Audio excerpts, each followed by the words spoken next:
स्वाजनी परिजन सज्जन जन जन मुझे क्षमा कर दो। मेरे हित की महाभावना अपने दिल भर लो। उन्नति पथ की यही कामना फल फूलों में हो। मेरा अंतिम मरण समाधि तेरे दर पर हो। तेरी छत्र छाया भगवन मेरे सिर पर हो। मेरा अंतिम मरण समाधि तेरे दर पर हो। बोले अनंतानंत सिद्ध परमेश्वरी भगवान की, देवादिदेव आदिनाथ भगवान की, देवादिदेव चिंतामणि पारसनाथ भगवान की, शासनायक भगवान महावीर स्वामी की, गोमटगी के बाहुबली भगवान की, आचार्य भगवंत विराग सागर जी विशुद्ध सागर जी महाराज की, समाधि भक्ति के रचित आचार्य गुरुदेव 108 विभव सागर जी महाराज की, मंचासीन मुनि श्री 108 श्वेत सागर जी विद्रुप सागर जी महाराज की, क्षमावाणी पर्व की।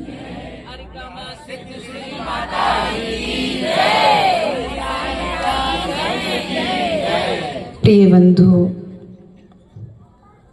आज हम सभी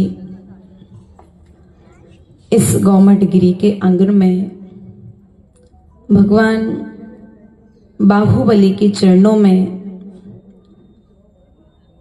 साक्षात तीरथ स्वरूप द्वय मुनिराज के चरणों में इस क्षमावाणी पर्व को मनाने के लिए जा रहे हैं। यह हमारा परम सौभाग्य है।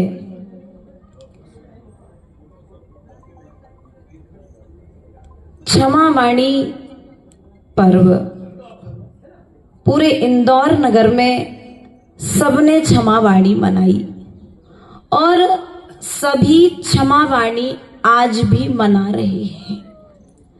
लेकिन इस बात पर विचार करने की आवश्यकता है कि यह जो क्षमावाणी पर्व है, क्या यह पर्व मात्र एक दिन का पर्व है, 2 दिन का पर्व है, पर्युषण पर्व के बाद मनाने वाला पर्व है, 1 माह 1 वर्ष का पर्व है क्या? तो आचार्य भगवंतों ने कहा ये क्षमावाणी पर्व 1 दिन का पर्व नहीं है, 1 माह का पर्व नहीं है, ये पर्व तो शाश्वत पर्व है। इसलिए प्रिय बंधुओं, सोते उठते जागते चलते फिरते यह तीरथ स्वरूप मुनिराज प्रतिपल प्रत्येक जीव से क्षमा याचना करते रहते हैं। यदि स्वप्न में भी किसी जीव का घात हो गया हो, मन से वचन से किसी को ठेस पहुंच गई हो, तो 3-4 टाइम प्रतिपल प्रतिक्रमण करते रहते हैं। उसी आचरण को आपके बीच में सिखाने के लिए पंचम काल में निर्ग्रंथ पद को धारण करके बता रहे हैं। इसलिए प्रिय बंधुओं, यदि क्षमा सीखना है तो यह प्रकृति का प्रत्येक कण कण, अर्थात आचार्य गुरुदेव कहते थे कि ये जो निर्ग्रंथ मुनि हैं, इन प्रकृति पुरुषों से सीखना चाहिए। इनकी प्रत्येक क्रिया हमें क्षमा का उपदेश देती है। इनकी प्रत्येक वचन हमें क्षमा का उपदेश देते हैं। लेकिन हम अज्ञानी जीव हैं कि इनके साथ में रहने के बाद में भी क्षमा का आचरण नहीं कर पाते हैं। 1 दिन की क्षमावाणी मना करके साल भर के लिए फ्री हो जाते हैं। ऐसा नहीं करना है। ये क्षमावाणी पर्व शाश्वत पर्व है। ये पर्व 1 दिन 2 दिन 10 दिन का पर्व बोलो तो अब क्षमा कब मांगोगे?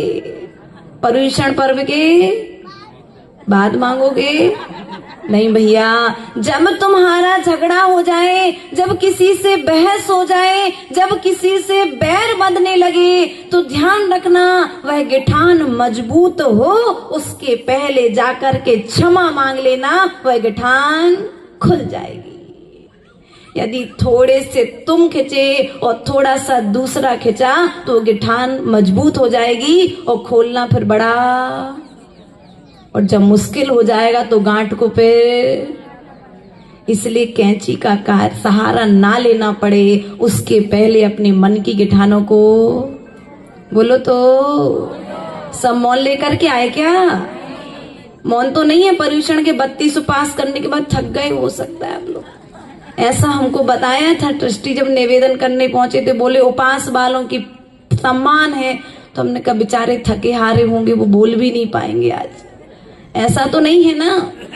ध्यान रखना, माथे की शोभा बिंदी से आप लोग मानते हो, गले की शोभा हार से मानते हो, कानों की शोभा कुंडल से मानते हो, हाथों की शोभा कंगन से मानते हो, और पैरों की शोभा पायल से मानते हो। लेकिन आचार्य भगवंत ने कहा ये तो बाहरी श्रृंगार है, लेकिन भीतरी श्रृंगार तुम्हारी वाणी से हुआ करता है।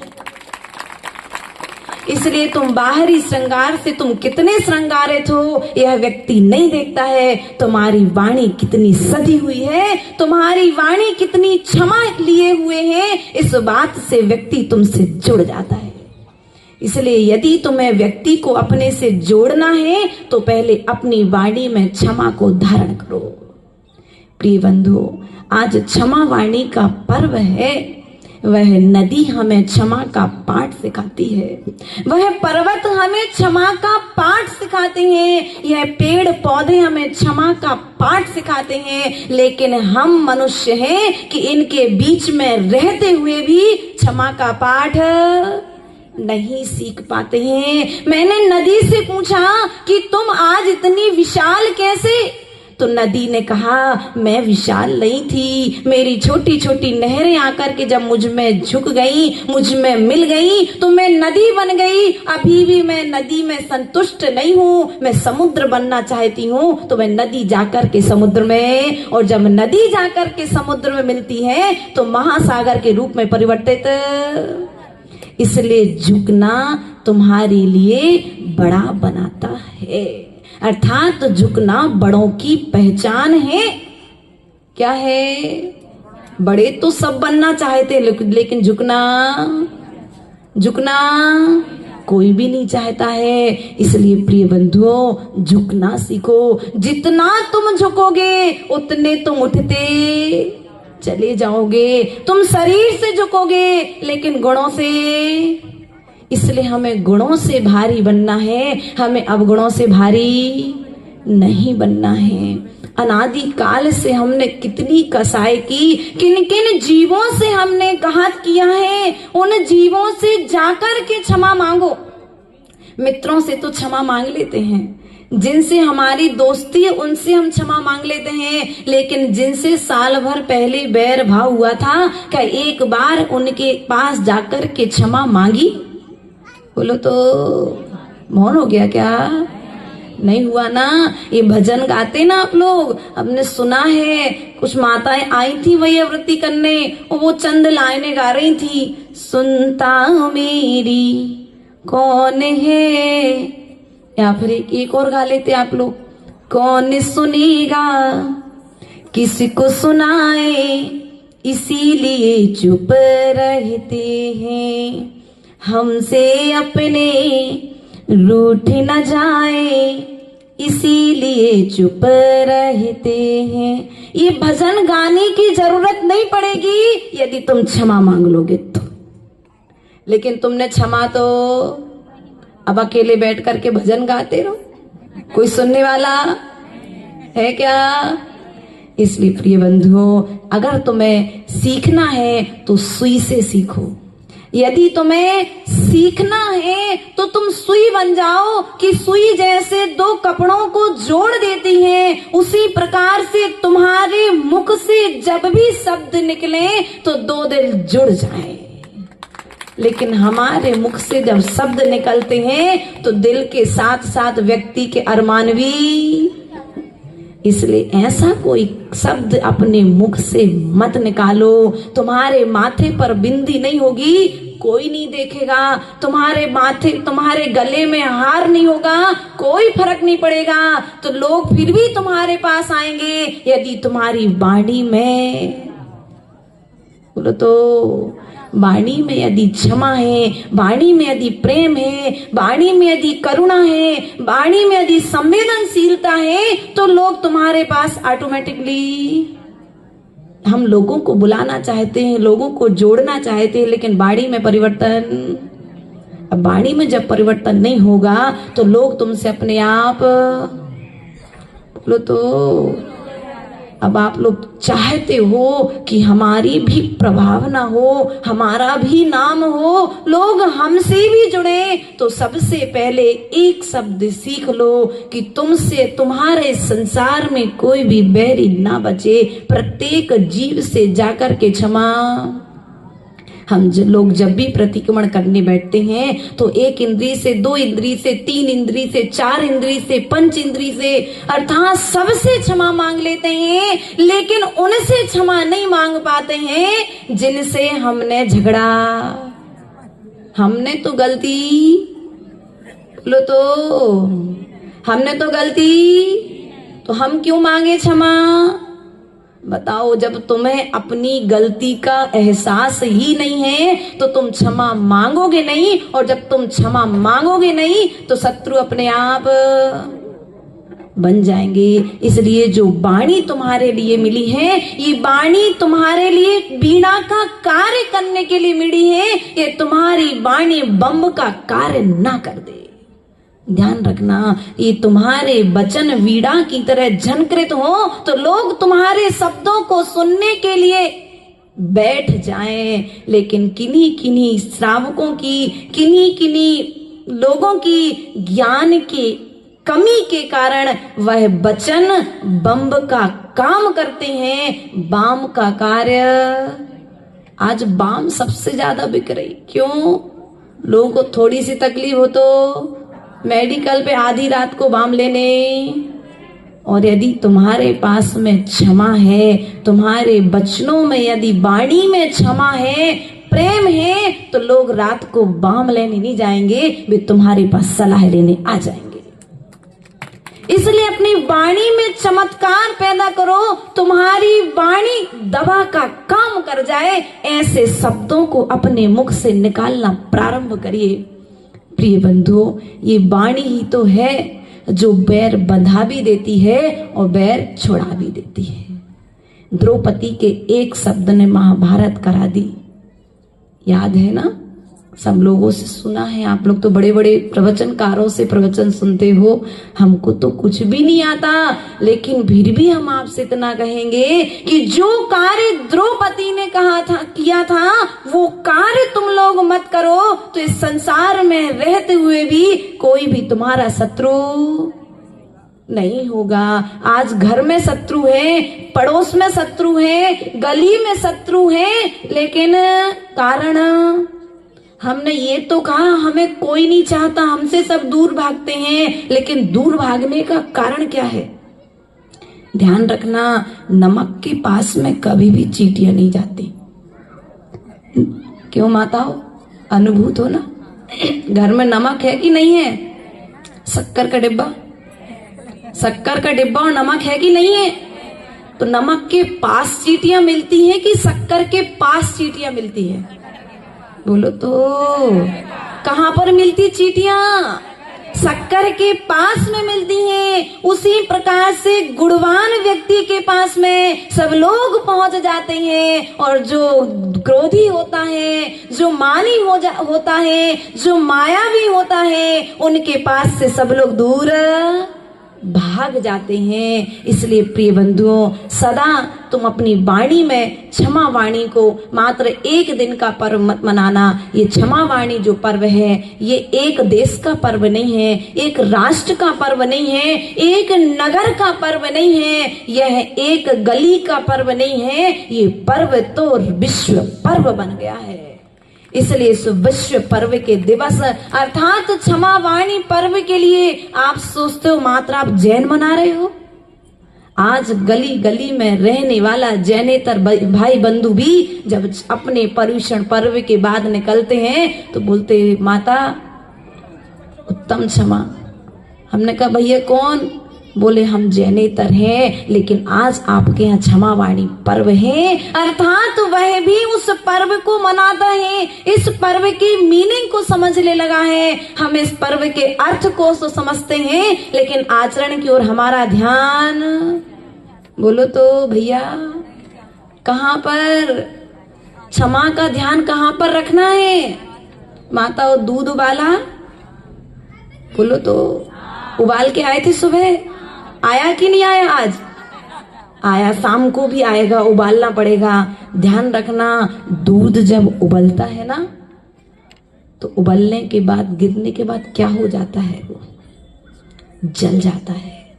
दूध जब उबलता है तो जल जाता है, और यदि उस उबलते हुए दूध में थोड़ा सा जल डाल दो, तुम लोग बहुत चतुर हो, उबलते हुए दूध को कैसे रोकना है? थोड़ा सा गिलास में पानी लोगे तुरंत। अब जब क्रोध आ रहा हो तो थोड़ी सी क्षमा धारण कर लो, तत्काल में वैर विरोध से तुम्हें कहीं किताब खोलने की भी जरूरत नहीं है। तुम्हारे चौके में जो दूध तुम लाते हो वह दूध तुम्हें क्षमा का पाठ सिखा रहा है, लेकिन हम उस पाठ को, क्षमा वाणी आपके बीच में, आप व्यापारी हो ना, सब लोग ऑफिस जाते होंगे, कुछ लोग व्यापार करते होंगे, तो तुम्हारे ऑफिस में जो तुम्हारे सर हैं या दुकान पर जो सौदा लगाते हैं, किन्हीं की कपड़े की दुकान होगी, किसी की किराने की दुकान होगी, नाना तरह के सबके व्यापार होंगे। और जब तुम्हारे पास में ग्राहक आता है, आप उस ग्राहक के प्रति तो क्षमा रखते हैं, लेकिन आप अपने वालों के प्रति क्षमा नहीं रख पाते हो। क्यों भैया? कपड़े की दुकान वाला कोई बैठा क्या इधर पर? हमें खरीदना नहीं, पूछ रहे। सब कपड़े वाले ही है। अच्छा, क्या नाम भाई साहब का? सौरभ भैया, पिंकेश भैया, गंगवाल जी, गंगवाल जी हैं सब। चलो ये सब गवर्नमेंट गिरी वाले कपड़े वाले हैं। भैया जब आप लोग के पास में ये शैलेश भैया कपड़े खरीदने आए, ओ गवर्नमेंट गिरी वालों थोड़ा हंसो कम, सुनो पहले। ये समर्थ सिटी वाले तुम्हारे पास में कपड़े खरीदने आए और बहुत सारा कपड़ा देख लिया, और कपड़े देखते देखते इन्होंने कहा भैया पसंद नहीं आ रहा। अब क्या करोगे तुम? गुस्सा आएगा, लेकिन उसको निकालोगे? बोलो तो आएगा, लेकिन निकालोगे? क्यों नहीं निकालोगे? यदि एक बार मैंने गुस्सा कर दिया तो ये व्यक्ति मेरी दुकान पर दोबारा, पक्का है ना, पक्का विश्वास है ना कि वो व्यक्ति द्वारा हमारे पास में आएगा? बस इसी पाठ को हमें सीखना है। हमारा व्यापार हमारे लिए क्षमा का संदेश दे रहा है कि जिस प्रकार से तुमने उस ग्राहक के प्रति क्षमा रखी है, उसी तरह से हमें अपने परिवार के प्रत्येक सदस्य के प्रति क्षमा। समझ में आ रही बात?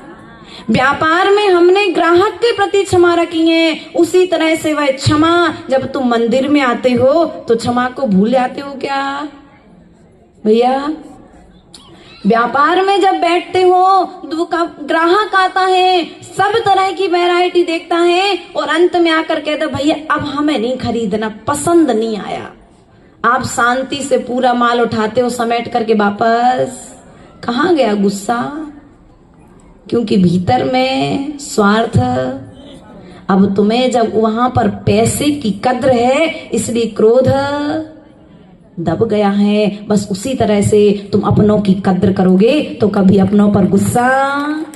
तुम्हें अपनों की कद्र नहीं है, तुम्हें पैसों की कद्र है, इसलिए तुम सामने वाले पर क्रोध नहीं उतार रहे हो, तुम दूसरे पर। और तो और दुकान से थके हारे आओगे, और घर में यदि थोड़ा सा दाल में नमक कम मिल गया तो देखो बेचारी क्या होगा इनका। अब आप लोग समझदार हो, अब तो समय बदल गया। भैया कह रहे माता जी दाल बनी मिल जाए बहुत बड़ी बात है, बनानी पड़ती है अब तो अपने हाथ से, थके हो चाहे कैसी भी आओ।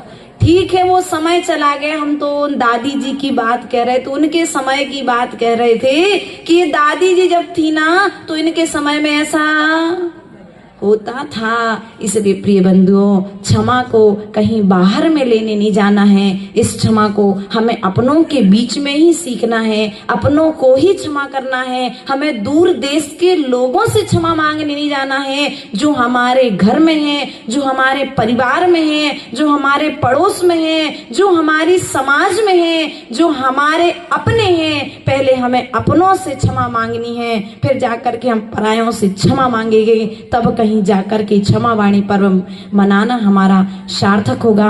इन्हीं भावनाओं के साथ में बोले परम पूज्य आचार्य गुरुवर 108 विभव सागर जी महाराज जी की, मंचासीन मुनि श्री 108 फेस सागर जी विद्रुप सागर जी महाराज जी की।